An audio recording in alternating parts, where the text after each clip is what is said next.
Hello everyone, good morning. Today is Tuesday. সকালবেলা brush হাতে চলে আসলাম জানালার সাইডে।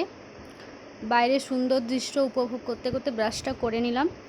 তারপর রুমে এসে জামা কাপড় নিয়ে চলে গেলাম জল খেতে।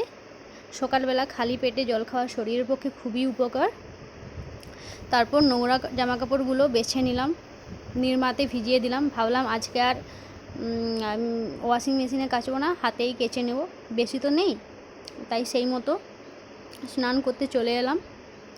একটা ট্রেন্ডিং রিলস বানাচ্ছিলাম, কিন্তু শেষ পর্যন্ত আমি ব্যর্থ হলাম, পারলাম না বানাতে। যাই হোক, স্নান করে পুজোটা দিয়ে দেবো। ঠাকুর ঘরে চলে আসলাম ফুল নিয়ে।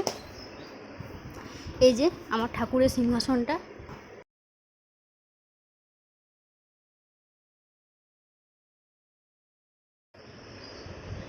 তারপর ছাদে চলে আসলাম, শিব ঠাকুরকে পুজো দিয়ে দিলাম। তারপর দেখছিলাম ঘুরে ঘুরে ছাদটাকে একটু। কালকে প্রচুর পরিমাণে বৃষ্টি হয়েছে, বজ্র বিদ্যুৎ সহ। তাই দেখছিলাম যে গাছপালাগুলো ঠিক আছে কি না। শীতের সময় আমাদের ছাদে প্রচুর গাছ লাগানো হয়। গ্রীষ্ম আসার সাথে সাথে গাছগুলো সব মারা যায়, এত রোদ এত গরমে না। মানে এই বছর আবার প্রচুর গরম প্রচুর গরম পড়েছিল, প্রচুর। তার মধ্যেও কিছু কিছু বেঁচে আছে। আমাদের এই লেবু গাছটিতে প্রচুর লেবু হয়েছে। এইগুলোকে মনে হয় জামির বলে, জানি না কোন দিকে কি বলে, অবশ্যই কমেন্টে জানিও। আর পেয়ারা গাছে প্রচুর পেয়ারাও হয়েছে।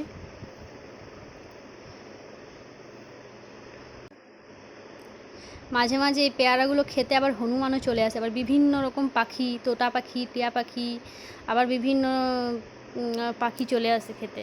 আবার সে ছোটো ছোটো হামিং বার্ড, আবার বিভিন্ন রকমের পাখি যেগুলো আমি নামও জানি না, সেগুলো খেতে আসে।